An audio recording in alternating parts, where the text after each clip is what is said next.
धरती पर डॉक्टर स्वर्ग में भगवान की तरह है। मानव जाति को उनकी मानवीय सेवाओं के लिए धन्यवाद देने के लिए एक विशेष दिन मनाया जाता है।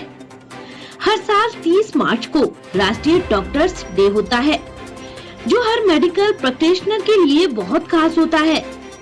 इसी दिन को मनाते हुए आज हम एक खास चर्चा करेंगे नागपुर के वीनस क्रिटिकल केयर हॉस्पिटल के संचालक डॉक्टर राजेश बघे, डॉक्टर भूपेन लावात्रिये और डॉक्टर सोपान बघे से, और जानेंगे राष्ट्रीय डॉक्टर डे पर डॉक्टरों के संघर्ष, लगन और उपलब्धियों के बारे में। मैं डॉक्टर राजेश तुलसीराम जी बघे, मैं फिजिशियन हूँ, फैमिली मेडिसिन हूँ जी, और इस हॉस्पिटल का संचालक हूँ, डायरेक्टर हूँ जी। राजेश सर, आप मुझे बताइए कि आज डॉक्टर्स डे है। डॉक्टर एक बहुत ही नोबल ऐसा प्रोफेशन है। आपने जब डॉक्टर बनने की जब सोची, जब शुरुआत की, क्या मेहनतें, क्या दिक्कतें, किस लगन से आप यहाँ तक के पहुँचे, या डॉक्टर बनने तक की जो कहानी थी किस तरह की थी, क्या कहेंगे? सबसे इम्पोर्टेंट तो ये है कि डॉक्टर बनना एक स्पेशल कैटेगरी अचीवमेंट है और बाकी प्रोफेशन से ये बहुत अलग है। सबसे इम्पोर्टेंट है कि इंसान के जो बेसिक गतिविधियाँ है, लाइफ के मोमेंट्स है, वो हर चीज़ में डॉक्टर पेशेंट के और जनता के और लोगों के लाइफ के उस इवेंट में शामिल हो जाता है, और अच्छे बुरे दोनों भी, अच्छे भी बुरे भी। इसी माध्यम से आप एक इंसान के जीवन के हर गतिविधियों में शामिल हो जाते हैं और एक चैलेंजिंग सिचुएशन में आपको काम करना पड़ता है और एक एक्स्ट्रा ऑर्डिनरी करेज और डेडिकेशन लेके काम करना पड़ता। और शायद वो जो डेडिकेशन करेज बाकी लोगों को दिखे ना दिखे, डॉक्टरों को महसूस तो होता है। तो एक चैलेंजिंग करियर जिसमें खुद का एक सेटिस्फैक्शन भी होता है, एक पैशन होता है, और एक जो अपनी जनता की सेवा करने का अपना मन में रहता है, वो पूरा करने के उद्देश्य से बचपन से ही अपने मन में था, मेरे मन में था कि मैंने डॉक्टर ही बनना चाहिए और इसी माध्यम से हमने लोगों की सेवा करना चाहिए, लोगों से जुड़ना चाहिए।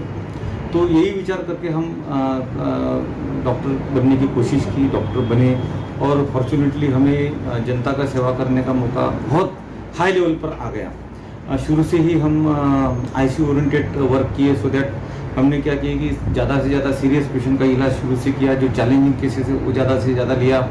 जहाँ जो पेशेंट को बाकी लोग कोई हाथ नहीं लगाने को तैयार, ऐसे लोगों का इलाज हमने किया। ये भी हमने देखा नहीं कि सामने वाला पेशेंट गरीब है कि अमीर है। गरीब भी है, पैसा खर्च नहीं कर सकता, नहीं दे सकता, वो इशू नहीं। यदि हम कर सकते हैं उसके लिए कुछ तो किए, चाहे उसमें हमें फायदा न हो, नुकसान हो, इसका भी विचार न करते हमने कई बार पेशेंट का इलाज किया। तो ये एक पैशन के साथ हम ये काम कर रहे हैं। तो ये शुरू से पैशन था, अभी भी है जी। सर, बात की जाए तो आप लगभग कितने वर्षों से अपनी सेवाएं प्रदान कर रहे हैं? हाँ, MD होने के बाद मुझे पूरे 21 साल हो गए जो मैं अभी प्रैक्टिस में हूँ, और शुरू से ही हम सिर्फ ICU ओरिएंटेड ही काम किए। और MD के पहले भी, उसके 15 साल पहले जब एजुकेशन प्लस कॉलेज का टाइम, वो भी इसी काम में गया। तो टोटल मिला के 35 ईयर्स इस काम में। 35 साल आपने ज़िंदगी के एक फील्ड को दिए, लोगों की बहुत सारी सेवाएं की, बहुत सारे बीमारों को ठीक किया। आपने जैसे बताया कि आपका हॉस्पिटल ICU ओरिएंटेड होने की वजह से बहुत क्रिटिकल केसेस आपने देखे हैं। ऐसा एक हाथ कोई इंसिडेंस जो बिल्कुल अनएक्सपेक्टेड रहा हो आपके लिए, क्या कहेंगे? हाँ, तो ऐसा है कि ऐसे तो बहुत है, लेकिन मैं आपको बताना चाहता कि जो ICU ओरिएंटेड हॉस्पिटल बोले तो अपने को सभी मशीनरीज, स्टाफ हमें हमेशा रेडी रखना पड़ता। हमारे पास पेशेंट आए या ना आए, अपनी जो सिस्टम है उसको रेडी रखना पड़ता। तो ऐसा एक इंसिडेंट आपको बताता हूँ कि एक 40-45 साल का आदमी आया, उसके साथ एक 6-7 साल का बच्चा था। उसको कुछ भी नहीं समझ रहा था कि क्या है। वो अपने पिताजी को लेके आया। वो पेशेंट ने कुछ खाया और बाद में बाइक पर बैठ के वो हॉस्पिटल आ रहे थे, तो उसके गले में वो अटक गया और चोकिंग हो गया उसको। तो तुरंत उसने गाड़ी पार्क किया, कैसे तो भी हॉस्पिटल के दरवाजे पर आके कोलैप्स हो गया। वो पेशेंट खुद का नाम भी नहीं बता पा रहा था, वेरी क्रिटिकल, हम बच्चे कुछ भी नहीं समझता। वो पेशेंट का कोई नहीं, उसका कोई ID नहीं, कुछ नहीं, उसको हमने एडमिट कर लिया। उसका पैसे जेब में तो पैसे सवाल ही नहीं, कोई अटेंडेंट था ही नहीं। हमने एक बाईपासर सोशल वर्कर को पकड़ा, उसको एक एविडेंस बनाया और हमने उसका इलाज किया। यहाँ ना कोई बताने वाला था, ना कोई पैसे भरने वाला था, ना कोई रिस्क लेने वाला था, लेकिन हमने लिया एक सोशल वर्कर की मदद से, मतलब इसको लेते उसको 7 दिन वेंटिलेटर पर रखा, फिर 7 दिन के बाद 8वें दिन वो होश में आया और फिर वो पेशेंट अच्छा हुआ। तब तक बच्चा वही बैठे रहा, उसको घर का पता भी नहीं समझ रहा था। उसका पूरा इलाज होने के बाद जब अच्छा हुआ तो उनको उसकी तो जान बच गई, उसका तो परिवार बच गया, लेकिन हमें जो सेटिस्फैक्शन मिला उसका वर्णन भी नहीं कर सकते। तो एक उदाहरण है। तो ऐसे कई बार चैलेंजिंग सिचुएशन में हमने काम किया। बिल्कुल, अगर हम वीनस हॉस्पिटल की बात करें तो वीनस हॉस्पिटल में क्या क्या फैसिलिटीज़ के द्वारा ये हॉस्पिटल बना हुआ है, क्या कहेंगे? ये हॉस्पिटल 100 बेडेड हॉस्पिटल है और उसमें 20 बेड्स हमने ICU डेडिकेटेड ICU है और बाकी 20 बेड्स सेमी ICU है। ऐसे टोटल 40 बेड्स ICU ओरिएंटेड के लिए रखा है और इसमें हाईटेक मशीन से लगभग 15 वेंटिलेटर्स है और एसोसिएटेड मशीनरी भी एकदम हाई एंड की है। ये मशीन्स और ये इसको ऑपरेट करने वाला स्टाफ भी एकदम हाईली ट्रेन स्टाफ है। ये सब अलग अलग बीमारियों की इलाज के लिए काम में आते हैं और जैसे कि पैरालिसिस हो गया, हार्ट अटैक हो गया, एक्सीडेंट्स, बड़े बड़े ऑपरेशंस और बाकी सब कठिन बीमारियों के लिए ये सब काम में आता है। इसके पहले डेंगू फीवर के पेशेंट, स्वाइन फ्लू के पेशेंट, इन सब पेशेंट्स में ये सब मशीनरीज का फायदा हुआ। और अभी आप देख रहे हैं कि अभी कोरोना के पैंडेमिक में ये सेटअप और ये मशीन्स और ये स्टाफ और ये इस्टेब्लिशमेंट, इसका मैक्सिमम फायदा इस कोरोना के काल में पेशेंट को हुआ है। और पिछले 1.5 साल में, 1.25 साल में कितने सारे कोरोना के पेशेंट, लगभग 1000 के ऊपर पेशेंट यहाँ एडमिट होते चले गए। जी, आज डॉक्टर डे है। डॉक्टर डे के इस अवसर पर जो लोग डॉक्टर बनना चाहते हैं, डॉक्टर बनने की कोशिश कर रहे हैं, और जो भी चैनल देख रहे हैं, उनको क्या संदेश आप देना चाहेंगे चैनल के माध्यम से? मैं तो ये संदेश देना चाहूँगा कि न्यू जनरेशन के लिए जो डॉक्टर बनने की इच्छा रखते हैं, एक पैशन है और एक डेडिकेटेड प्रोफेशन है और मुझे लगता है कि बाकी प्रोफेशन से भी ये इसलिए दूर है कि अलग है कि आप पैसा कमाओगे या नहीं कमाओगे, इसकी इसमें कोई गारंटी नहीं है। लेकिन इतना है कि आपने जो अच्छा काम किया, ये the secret of success is care. If you care for your patients तो आपको इस प्रोफेशन में हर चीज़ मिलेगी, मान सम्मान मिलेगा, पैसा तो अपने आप मिलेगा, कोई टेंशन नहीं। तो इस प्रोफेशन में आना है तो एक पैशन और एक रियल डेडिकेटेड इच्छा होंगी तो ही आना। पेशेंट की सेवा करना है, एक चैलेंजिंग प्रोफेशन है। यदि रियल सेंस में आपके बच्चों के मन में होगा तो जरूर आना। और ये अभी बहुत चैलेंजिंग हो गया है प्रोफेशन, तो इसमें जो टैलेंटेड बच्चे हैं उन्होंने जरूर मेहनत करना चाहिए और ऐसे बच्चों को बढ़ावा भी देना चाहिए और डेडिकेटेड डॉक्टर्स को समाज ने भी सपोर्ट करना चाहिए और सबका हौसला भी बढ़ाना चाहिए। मैं डॉक्टर भूपेंद्र लोहात्रे जी, बेसिकली मैं होम्योपैथिक कंसल्टेंट हूँ और साथ में एमए साइकोलॉजी की है, क्लिनिकल साइकोलॉजी। सर, डॉक्टर बनने की जो जर्नी है हर एक की अलग अलग तरह की होती है, आपकी भी कुछ अलग तरह की है, क्या कहेंगे आपकी लाइफ जर्नी के बारे में? एक्चुअली मैं स्पोर्ट्स में ज़्यादा इंटरेस्ट रखता हूँ। 96-97 में मैं महाराष्ट्र खेल चुका हूँ जूडो में, तो मैं उसी में आगे बढ़ना चाहता था। एक फ्रेंड मिला जो सेवाग्राम में MBBS कर रहा था, उसने बोला यार तू होम्योपैथी का डाल दे फॉर्म। मैं बोला यार मैं नहीं करता, मुझे डॉक्टर बनने की इच्छा नहीं। बोले मुंबई में एडमिशन होगी तो जा। तो मैंने सोचा चलो मुंबई इसी बहाने घूम के आते हैं, ये सोच के मैं फॉर्म भरने गया and was the last day कि फॉर्म भरना था। और नागपुर में 97 में ये कर्फ्यू लगा हुआ था, तो भीम चौक से चक्करदरा एडमिशन फॉर्म हाथ में लेके पैदल वहाँ पे गया था फॉर्म भरने के लिए और वहाँ से पैदल वापस आया था। आफ्टर दैट एडमिशन भी हो गई। घुसने के बाद में पता चला कि पैथी बहुत अच्छी है, हमने इसमें काम करना चाहिए और डेडिकेटली बहुत अच्छा जर्नी गया। साथ में स्पोर्ट्स भी चलते गया और खेल कूद करते करते पढ़ाई भी कर ली। आज लगभग कितने साल हो गए हैं आपको, कितने सालों से आप अपनी सेवाएं दे रहे हैं? 2004 से मैंने प्रैक्टिस चालू की है, आज लगभग 15 साल हो गए। इस 15 सालों में आपने बहुत सारे पेशेंट्स का इलाज किया, बहुत सारे अप एंड डाउन्स भी आपने देखे होंगे। अभी जैसी आज कोरोना की महामारी चल रही है, दिल में होता है हर पेशेंट का अच्छा करना, लेकिन हर बार उस तरह का नहीं हो सकता, नहीं हो पाता। ऐसे में जो डॉक्टर और पेशेंट के बीच का एक जो बिलीव है उसको बनाए रखने के लिए क्या संदेश आप देंगे चरण के माध्यम से? मोस्ट ऑफ द टाइम मेरा तो बिलीव ये है एज अ साइकोलॉजिस्ट कि अधिकतर पेशेंट फेथ से सुधरते हैं।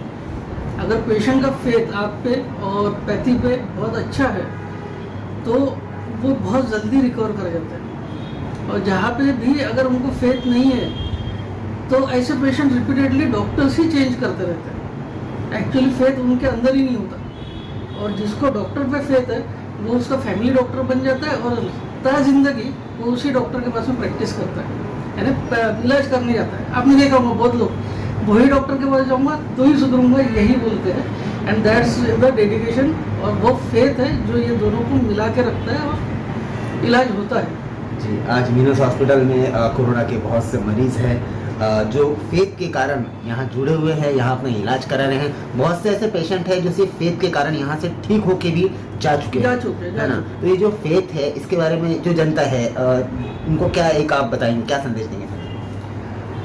फेथ सबसे पहले खुद पे कि हम जहाँ जा रहे हैं वो सही जगह है और वहीं पे हमारा इलाज होगा। ये फेथ लेके जो आता है वो सही में सुधरता है। और फेथ डॉक्टर पे, मेडिसिन पे, हर चीज़ पे रखना पड़ता है। हर एक की बॉडी सारी की नहीं होती है। एक मेडिसिन किसी को 1 दिन में सुधारेगी तो किसी को 3 दिन के बाद में सुधारेगी।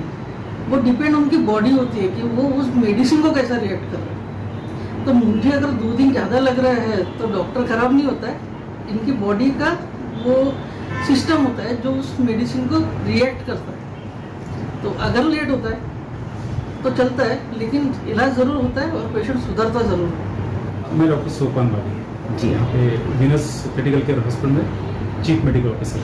जी, सोपान सर आप मुझे बताइए कि आप डॉक्टर हैं, डॉक्टर बनने की जो कहानी थी, जो शुरुआत थी, कहाँ से हुई? क्यों ऐसा लगा आपको कि आपने डॉक्टर ही बनना चाहिए? देखिए, ऐसा है, शुरू से ही मुझे एक चीज़ का बड़ा इंटरेस्ट रहा है। क्रिटिकल पेशेंट्स, जो पेशेंट बहुत ज़्यादा सीरियस होते हैं, ऐसे पेशेंट लोगों का ट्रीटमेंट करना और ऐसे पेशेंट को ठीक करना, वो पेशेंट जब ठीक होने के बाद घर जाते हैं तो वो सेटिस्फैक्शन उनके चेहरे पे देखना, ये जो चीज़ है ये शुरू से ही मुझे अट्रैक्ट करती रही है। तो शुरू से ही मेरा डॉक्टर बनना और स्पेशली क्रिटिकल केयर में, आईसीयू में ही काम करना, ये मेरा दिमाग में तभी से फीड हो चुका था। इसीलिए फिर डॉक्टर भी बना और मैंने मोस्टली मेरा जो काम है वो सब आईसीयू से रिलेटेड ही रहता है। तो इसलिए मैं आईसीयू में ही ज़्यादा रहता हूँ, आईसीयू के सभी सीरियस पेशेंट्स को देखता हूँ, सीरियस पेशेंट की केयर करता हूँ, और वही मेरा एक पैशन भी है। जैसे आपने कहा कि आप आईसीयू में रहते हैं और सीरियस पेशेंट ही देखते हैं। सीरियस हालात जो है अभी बहुत ज़्यादा देखने में आ रहे हैं। मार्च 22 के बाद से कोरोना के पेशेंट भारत में मिलना शुरू हुए। आज स्थिति ऐसी गंभीर है कि नागपुर में बहुत सारे पेशेंट हैं, ऐसे भी पेशेंट हैं जिनको बेड तक नहीं मिल रहे, लेकिन वीनस हॉस्पिटल में यहाँ बेड अवेलेबल करके एक फुल ग्रुप ट्रीटमेंट दी जा रही है। क्या कहेंगे? ये जो कोविड पैंडेमिक पूरी दुनिया में भी फैल चुका है, पूरी दुनिया पूरी परेशान है, भारत देश भी परेशान है, नागपुर में भी हालत बहुत अच्छे नहीं है, बहुत ख़राब है। तो हमने एक डेडिकेटेड कोविड हॉस्पिटल हमारा हो चुका है, वीनस क्रिटिकल केयर हॉस्पिटल, और यहाँ पे हमारे आईसीयू में बहुत ही सीरियस पेशेंट्स हम लेते हैं, और ऐसे बहुत सारे पेशेंट हम एडमिट करते हैं जिन्हें बहुत सारी जगह से रिजेक्ट भी किया जाता है या फिर उनको बेड नहीं अवेलेबल होने के कारण वापस किया जाता है। लेकिन जहाँ पे भी पॉसिबल है हम ऐसे पेशेंट को एक्सेप्ट करते हैं, एडमिट करते हैं, पूरी केयर करते हैं, पूरी सेवा देते हैं, और 24 घंटे राउंड द क्लॉक पूरी लगन के साथ पूरा ट्रीटमेंट देके ऐसे पेशेंट, बहुत सारे पेशेंट ठीक भी हो रहे हैं और ठीक होके घर जा रहे हैं। उसके बाद फिर जो उनके फीडबैक्स आते हैं, जो रिएक्शंस आती है ठीक होने के बाद, वो देख के हमारा हौसला बहुत ज़्यादा बढ़ता है, हमारा कॉन्फिडेंस और डबल ट्रिपल 4 टाइम्स 100 टाइम्स हो जाता है। और ऐसे ही पेशेंट जब ठीक होके ये जब फीडबैक हमें देते हैं, वही हमारा स्ट्रेंथ है, वही हमारी एनर्जी है, और उसी एनर्जी के साथ हम फिर से नए पेशेंट के पीछे लगते हैं, उनको ठीक करने के लिए, उन्हें ठीक करके घर भेजने के लिए। कोरोना की इस महामारी के दौरान ऐसा देखने में आया है, डॉक्टर फैटर्निटी, पूरी डॉक्टर टीम बहुत ही जद्दोजहद से पेशेंट की जान बचाने के पीछे लगी होती है, लेकिन कुछ इंसिडेंट्स ऐसे हो जाते हैं फुल प्रूफ तरीके से नहीं हो पाता, कुछ छोटे मोटे हालतों की वजह से पेशेंट एक्सपायर हो जाते हैं। ऐसे में देखा गया है अलग अलग हॉस्पिटलों में परिजनों द्वारा झगड़े किए जाते हैं, अलग अलग रूमर्स किए जाते हैं। कोरोना के इस पैंडेमिक में हालात बहुत बिगड़ते हुए नजर आ रहे हैं। एज ए डॉक्टर आप जनता को क्या संदेश देंगे इसमें? देखिए, ये तो पूरी दुनिया में बहुत सारी जगह पे और बहुत सारी जगह पे ये सब इंसिडेंसेस हो चुके हैं, जहाँ पे किसी बहुत सीरियस कोविड पेशेंट की अगर डेथ हो जाती है तो जो परिजन है, रिलेटिव्स है, वो वहाँ पे बहुत ज़्यादा हंगामा करते हैं, प्रॉब्लम तैयार करते हैं।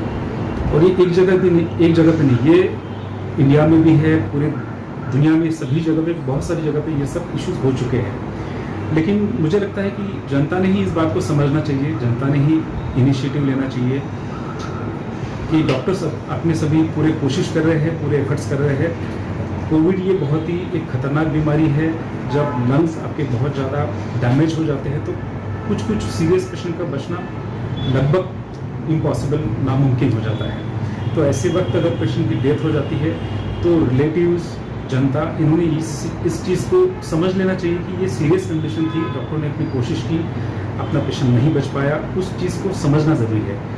ऐसे कंडीशन में उस हॉस्पिटल में कुछ प्रॉब्लम तैयार करना या फिर उसके सोसाइटी में कुछ ऐसे डॉक्टर्स का या फिर ऐसे हॉस्पिटल के बारे में कुछ नेगेटिव चीज़ें फैलाना, ये अच्छी बात नहीं है। इससे डॉक्टर्स का मोरल्स कभी कभी डाउन होता है, बाकी हॉस्पिटल के डॉक्टर्स फिर और अलर्ट हो जाते हैं और इससे अल्टीमेटली कहीं ना कहीं डॉक्टर्स में ये एक फियर भी थोड़ा बहुत हो जाता है कि बहुत ज़्यादा क्रिटिकल पेशेंट है, उसको लेना चाहिए या नहीं। अगर जनता सपोर्ट करे, अगर जनता पूरी तरह से डॉक्टर्स को सपोर्ट करे, हॉस्पिटल सपोर्ट करे, तो मुझे तो लगता है कि हर सीरियस पेशेंट को कोई डॉक्टर ज़रूर कहीं ना कहीं एक्सेप्ट करेगा, ज़रूर पूरी कोशिश करेगा, पूरी ट्रीटमेंट देगा और बहुत हद तक ये मुमकिन है कि ऐसे सीरियस पेशेंट भी अच्छी तरह से ठीक होकर निकल जाए। डॉक्टर डे है आज डॉक्टर डे है। डॉक्टर के लिए स्पेशल आप जितने भी ऐसे न्यू कमर हैं जो डॉक्टर बनना चाहते हैं या ऐसे जो पेशेंट है जो डॉक्टरों की मदद की वजह से ठीक होकर अपनी लाइफ जी रहे हैं,